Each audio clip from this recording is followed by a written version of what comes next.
Hello, it's Ricardo and welcome back to Elite Dangerous. Well, for those of you who watch the stream, you'll know that this is my Anaconda Ortha-Conda build that I've got tricked up with AX enhanced missiles to give the Orthoruses a bit of beef. Well, I've changed it up now. I've got shard cannons on it, so you could say it's a Shard-A-Conda. Now the shard cannons have got anti-guardian zone resistance on them, and we're going to go through its efficacy against the Orthorus and go through the build.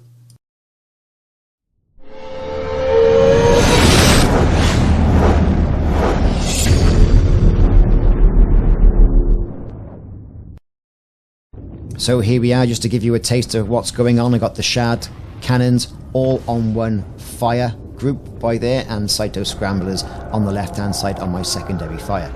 Here he comes. Here's Mr. Orthorus. Let's give him the beef. So the shard cannons and the cyto scramblers are ripping through his shields. I've got my finger ready on the pulse wave neutralizer should a wave, a panic wave, go off. The problem with this, like I mentioned, is it's very efficient, but you've got to be up close. But it's a viable build. And with the class 3 shard cannons, as well as the class 2, lots of ammo. So for those of you who follow my builds and the stream, you'll see that this is the old Ortha-Conda, but gone are the AX enhanced missile racks for some Guardian shard cannons with, as you know, the Ram-Tar anti-Guardian field adjustment mod thingy on it. That's right, we've got rid of that anti-Guardian zone resistance.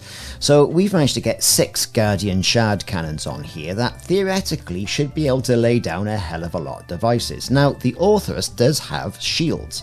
This is why we have the power play module, the cyto scrambler, right in there. Now, I'm not entirely sure I've got this right. Overcharged weapon, oversized. Perhaps I need long range. I don't know, we'll have to test this one out, but either way the shard cannons are going to be able to lay down a hell of a lot of damage.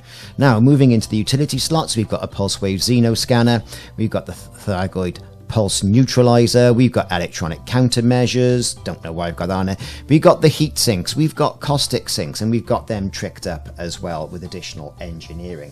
Now, for example, I probably need to do a bit more additional engineering on that, because for some reason I've only got 2 in the ammo clip, where I should have 3. Very strange. Or I can go and get the serious ones. Either way, I've got caustic sinks. They've got 7 in the mag each. Now, moving into the core internal aspect of things, military grade composite, no problem. I could get a little bit of engineering on that, and I should.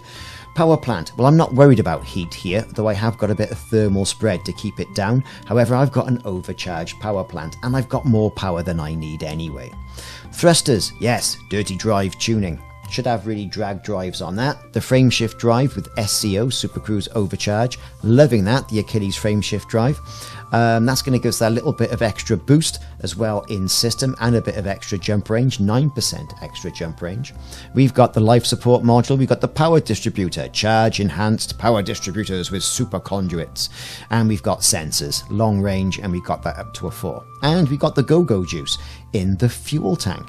Now, going into the optional internals, I've got a big multi-limpet controller. No problems. I've also then got a bi-weave shield generator.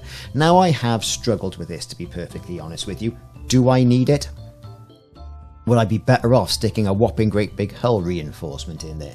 Let me know in the comments. I'd love to know what you think, to be perfectly honest with you. I've got all the hull reinforcements. I've got the experimental weapon stabilizer, which allows me to have 6 shard cannons in there as well. We've got module reinforcement. We've got cargo racks, anti-corrosion ones, because when you're in the maelstrom, it's going to drop an awful lot of corrosive materials that you want, that you're going to need, and you don't want it rotting your ship from the inside out. What you could do here as well is stick in a module, a Guardian module. That's going to incur a little bit of additional power as well for it, but it does give you additional integrity. I think the standard one is 350, this is 385.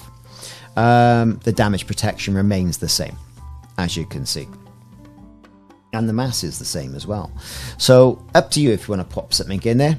Totally up to you. But you will have to engineer it for the anti-Guardian field modification from Ram-Tar. But if you go to Ram-Tar and pin that blueprint, that means that you can, at your leisure, upgrade all your Guardian modules from the comfort of your own carrier, because there are no experimental effects. You could say this is the original experimental effect.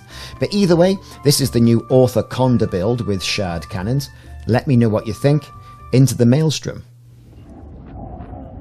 Right then, after an eventful trip into the maelstrom, we are there at the moor and the Orthoruses are doing a runner. This happens to be Titan Indra, but it's typically been the same every Titan so far. Out come the Orthoruses. I'm giving it the beef with the shard cannon. Also the Cyto Scramblers as well are doing a pretty good job of tickling down the shields, but I'm impatient, so shard cannons it is. The Anaconda I'm finding is by no means manoeuvrable enough for this to stay out of the caustic sink or caustic wake, so I'm incurring some caustic sink damage as well. It went down pretty easy though, to be honest with you. About 2 clips of the shard cannons will see that Orthorus dissipate and go. We now only get 15 million credits per Orthorus as opposed to the 40 million we had before the war tuning or the nerf, but there you go. Pretty much an open and closed case. What I don't like about this is the fact the shard cannons you got to get in quite close. Alright, there's no engineering so far for long range shard cannons because they're already engineered, right? It's the standard shard cannons, so you've got to get up close and personal. The AX missiles will do a comparative amount of damage, and you can have a longer distance on those as well to keep you out of all that caustic guff. So in short, it's an interesting build, this Guardian Shard Cannon Ortha-Conda. Would I use it again? I don't think I would. I think I'm going to retrofit it and put all those AX enhanced missile racks back on there to give those Orthoruses the beef. You let me know what you think of the build and everything else. I'd be interested to read the comments. I'll see you soon.